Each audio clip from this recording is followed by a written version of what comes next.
We now have Pliura, uh, who is entrepreneur, who was earlier an entrepreneur in residence with Health Technology Exchange. In her 25 years working in pharma and biotechnology, she has experience in advancing therapeutics products through all stages of development, from discovery and target identification to manufacturing, technology transfer, and early to late stage clinical development. She has helped secure over $100 million in equity financing from private and public capital markets. Incidentally, she is this year's TiQuest winner. Please allow me to welcome Pliura.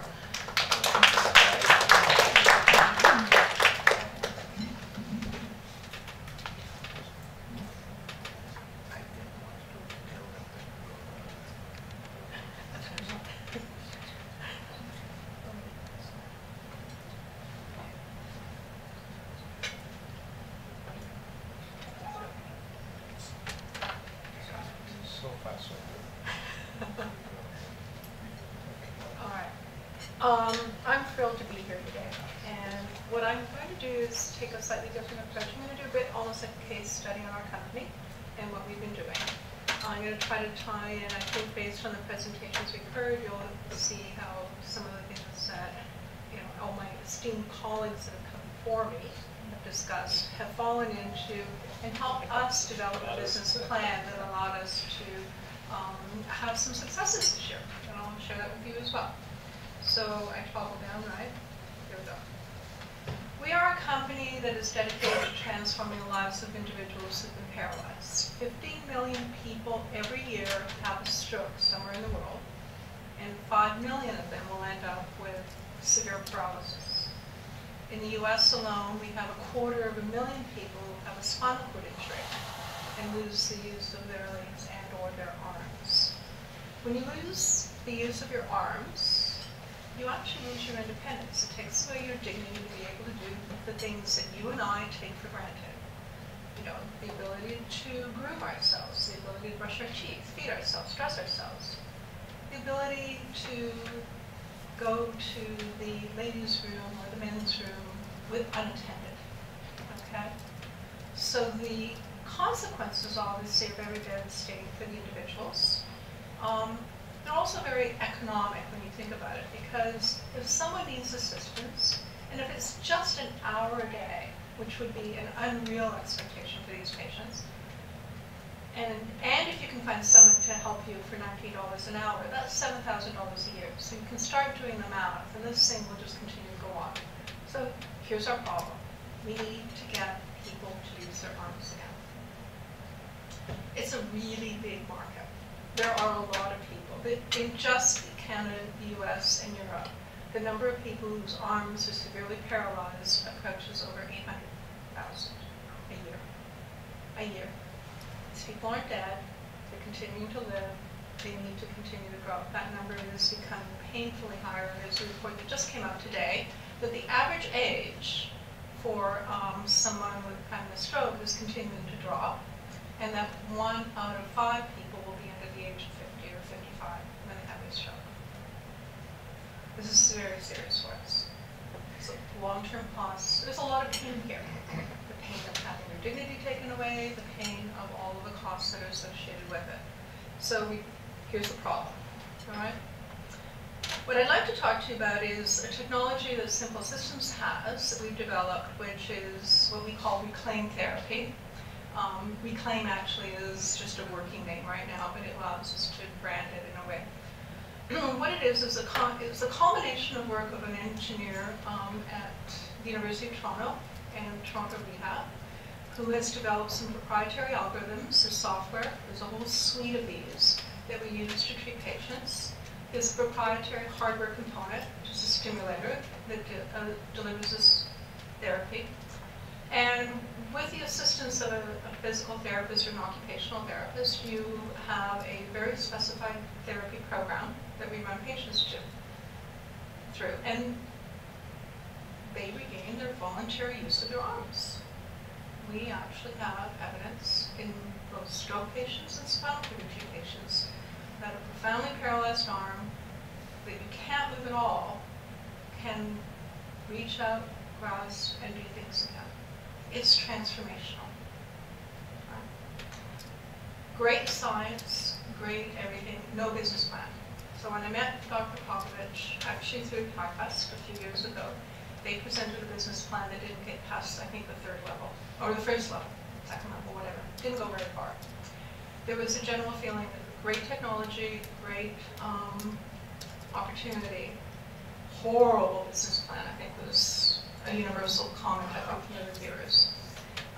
And I was a reviewer at the time, and I met Milosh, and then afterwards it bothered me that this solution was going to continue to be an academic curiosity, and that very few patients would actually be able to benefit from it. So I stepped in and said, I'm going to help you. We're going to write a real business plan. And we're going to use this business plan, strategy, and fill this up. Now, it's a little different than the one that Yaz showed. This one I find works a little bit better in my healthcare space. When I was working at HTX and I would work with some of my clients, we would walk them through this one instead of the other. It has different nuances, and I think you'll appreciate it as I start to populate it for you. Okay? So the problem I think we all understand. If your arms don't work, you're dependent. Okay? It's expensive. You have all kinds of secondary health issues that go with that. If you're a hemiplegic stroke patient, you will have spasticity. You will need to be treated for it. You will have pain. You will need to take, pretty powerful pain drugs at the same time. And you will most likely be depressed because your life is no longer what you remember it to be. All right? And right now, there are no effective therapies. There is nothing that we can offer patients. We teach them often tricks to compensate for the paralysis, but we don't actually cure the paralysis. So the solution we need is to restore voluntary movement. It's pretty simple. And we need to be able to increase independence because we need to decrease the healthcare costs that John Conley had mentioned earlier. And our unique value proposition is going to be this product we call Reclaim Therapy. We're going to focus initially on treating the arms, although our therapy can treat, locomotion to help you walk, balance issues, and a variety. And we need to be able to increase independence because we need to decrease the healthcare costs that John Conley had mentioned earlier. And our unique value proposition is going to be this product we call Reclaim Therapy. We're going to focus initially on treating the arms, although our therapy can treat, locomotion to help you walk, balance issues, and a variety of other things. But our very first product, and this was actually a really important thing, was to define the first product so I could focus my scientists on moving one thing forward at a time.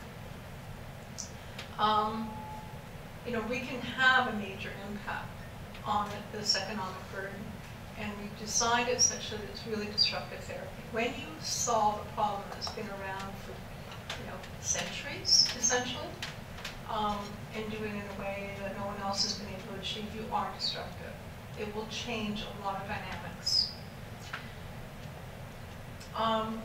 What we will need, and this is for healthcare particularly, I think it also applies to other things, is what are we going to need in order for people to understand that what we have is real? And for us, the key metrics are clinical evidence that it works. It doesn't necessarily have to be a big body of evidence if it's robust, but it needs to be evidence that it works.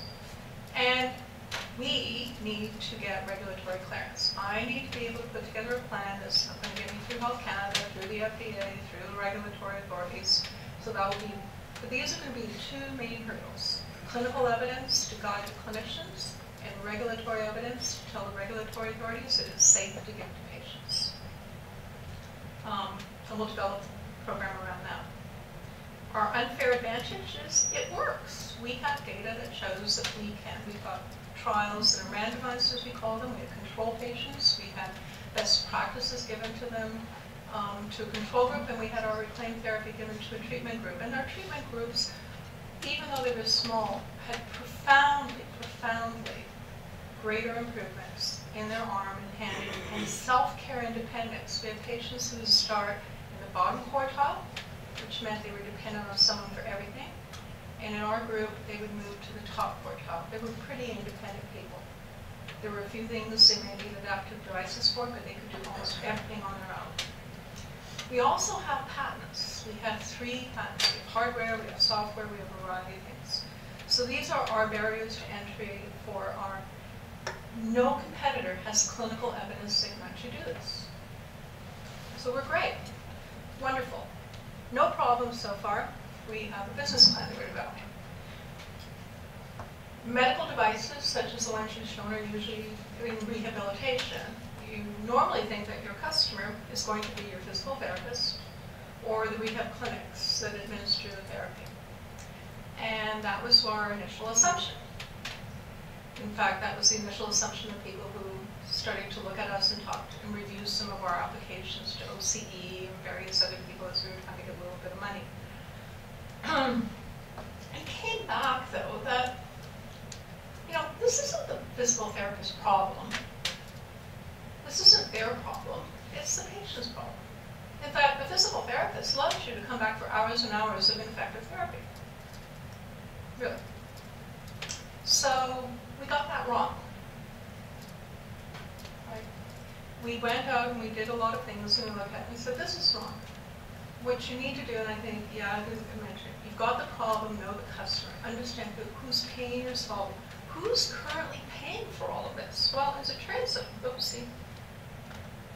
Why did it jump? Oh, I know. Never mind. Let me jump this. Who's currently paying for all of this? Well, if you ask the wife of a stroke patient who's had a stroke 3 years ago, you know, how much have you spent on physical therapy? Hundreds to thousands of hours.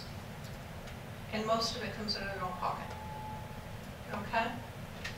The government's paid for an awful lot of this already. And private insurers, if you've been in an automobile accident and you have a spinal cord injury, it's a catastrophic event. It's $1 million out the door right away. Okay? These are the people who need to be able to get you off of long-term disability, who want you to go back to work. These are the people who will pay for it. So you need to structure the product such that it's something that they will pay for. So if we go back one slide, what we did was we've inserted in our business model, which is a slightly different business model from rehabilitation, is that the prescription that is written is going to be for the prescription of the software that you will get that will be personalized for the disability that you have, because we have the ability to pick from the menu of algorithms that are tailored to the patient. You can then take that to your physical therapist, whether it's inpatient or outpatient, and you will get that for you. You or your insurer or OPIP will eventually pay for these things. So our business model is somewhat different. So that's great. Our therapists and the rehab clinics now become the channels and our channel partners because they will deliver it. They will still get the hours of therapy because I need a therapist to deliver this, and they will be happy. In fact, they will get more patients coming back who may have given up and now want to see if they can get views of their arms back. So I've made everybody happy. And I'm going to get lots of revenue. So our revenue streams will come from the sale of these prescription software keys. So it's like a license to, you know, Microsoft project or whatever you want to do. It's hardware, training programs, support services, and data and reports. All these revenue streams actually will come from different types of customers for whom I'm solving a problem and for whom I will be saving money. Data and reports may not necessarily be the patient's interest, but probably the private insurers and the governments will care a lot about what's coming out at the end. And then from that, we sort of said, what are we going to need to do in the cost structure we built around things like, you know, so how much is it going to cost us to get this product from a research unit to a commercial grade unit that is reproducible and scalable and meets the regulatory requirements, and documentation that meets the regulatory requirements. How do we find the clinical collaborators that will be our early adopters or key opinion leaders? That was all, you know, we, the team, got together and we put all these things together. We did write a business plan. It's an exercise that I think most people agree is painful. I find that it's an exercise when you do it with your team, allows you to clarify assumptions that you think you're all thinking in the same way, but until you put it on paper, you may not actually be considering the same things. You may be interpreting the short form in very, very different ways. So sometimes it is important to put a little more granularity to it. And I guess my last slide is just to tell you a little bit about what's happened to us this year. Okay, we started this journey and the business plan and the business model that had matured, you know, kind of August, September of last year. We completed it, we put together some people, we had to license or acquire the intellectual property, have it filed. We did the product specifications, we got partners, we're being virtual, we're really lean. I mean, we have basically 3 people doing all this. We won Typebust, as you mentioned, and we got an award. We were featured on, you know, our technology was featured on a number of different things as a result of some work that was done in the background. And in the end, happy to tell you that we closed a $2 million angel round with Ontario-based angels on August the 30th, actually, that's the wrong slide. It should be August the 30th. And we have leveraged that with additional capital, and we will have about $3.5 million available to us to take this to the point where this product should be available to patients who've had a stroke or have had a spinal cord injury by this time next year. That's our goal. So that when a patient calls, which I get calls now, and I get family members calling and say, so-and-so's had a stroke, you know, can I get access to the therapy? I have to say them. I say, no, I'm sorry. I hope this time next year I'm going to say yes, and this is the clinic that you can get it at. Thank you.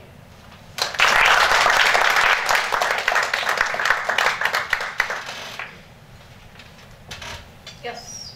You said the patients were your customers, but you said your channel was the therapy clinics. So I was wondering, how are you educating the customers to know about your new product? If the channel is the therapy clinics that don't really want to administer it. Well, they will want to, and they do want to. I mean, if you really look at it, but they won't pay the premium that I would want. So if I gave them one device, right, to get them to pay for the multiple patients they can treat, they won't do that, all right?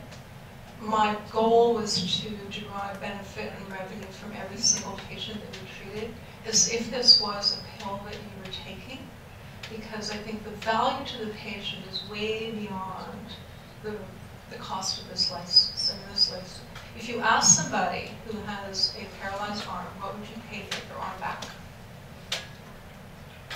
What would you pay to get your arm back? As much as I can. Right. That's almost always the answer I get. Family members will do that. Our current strategy is we also wanted to be able to ensure that the therapist, one of the things I did find out in our research, because we went out, is that you can give devices to a lot of therapists. They often don't know what they're doing or how they're using it. You have no idea whether they're getting the outcomes that you want. They'll tinker with it, play with it. We wanted to productize the therapy to a point where because we have, you know, Milos and his team had spent so much time optimizing the sequence of things that should be done and the strategies of doing this, that we needed to figure out a way of scaling it. Using software as a kind of a pseudo drug, it allows us to monitor how much is being administered, when it's being administered, who's administering it, and monitor quality control across a large number of physical therapy segments. Okay? Good question. Thank you. Sorry, why angel money? Why not VC money? I mean, it occurs to me that, I mean, you guys are onto something here. And I imagine a lot, yeah, I mean, there aren't, you know, VCs aren't really active right now, I mean, in the healthcare space, especially in Canada, but I imagine they'd be chomping at the bit at this.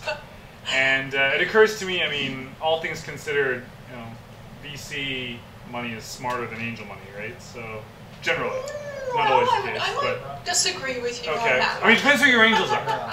Depends who your angels are, but... Well, okay, that's a great question.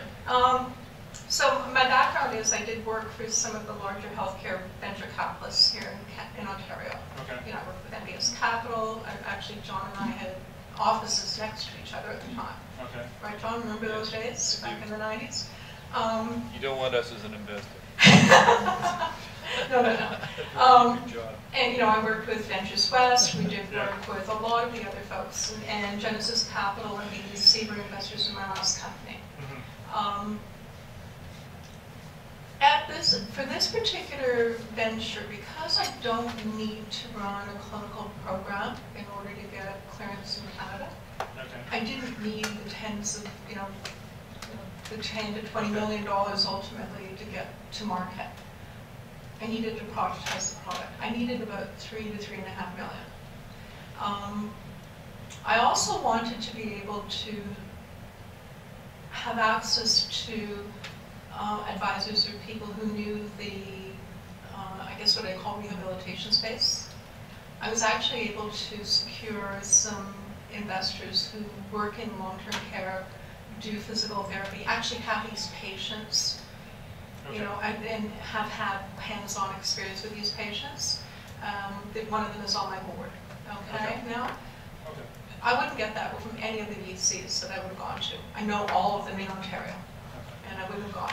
And I didn't need that much money right now. I might need it to scale later, but then my valuation will be way better. Yes? Hi, Diana. Congratulations on Simple Systems and being a TimeQuest winner. My question goes to a specific area of your business model where you suggested that there was a key metric called clinical evidence. So am I to assume that you had to have some very good engagement with physicians in these clinics that are your channels? And what was your engagement methodology? Because I'm also in the healthcare services area. I think I kind of feel that I lucked out on this one. Mostly, well, I selected this one. I've done a lot of filtering to find this opportunity. The reality was that Dr. Popovich had been doing clinical studies, and he'd been doing some pretty nice work, and he'd been publishing in peer-reviewed journals that were really strong. Nobody reads them. Nobody reads them. Right? There was just nothing in the. That's not true. People do read them, and they are referenced, but it's a very small group, and it actually wasn't the group of clinicians that would administer or have the patients. Actually, it was all the engineering folks and all the research folks and everything else who don't usually have direct patient contact and aren't trying to process patients through a system. They're doing one-offs. So but that data was there. It wasn't presented in a way that could be easily understood by the clinician who sees 100 patients a month. So we went back, dug through the data, repurposed the data for the audience that we wanted to, presented it in a simple graph, and it was just boom. They looked at it and they go, really? But we used metrics that were relevant to them, like scores that were relevant to them, as opposed to scores that were academic interest. Okay? As one fault, did you find that you needed peers within the physician community to really evangelize? Oh, yes. Okay. Absolutely. Absolutely. And you give them evidence and clinical evidence, or talk to them about, if you don't have it, the best thing to do is ask them, what evidence would you need to see to be convinced? Because then that helps you drive what you should be doing. Okay? Thank you. Thank you.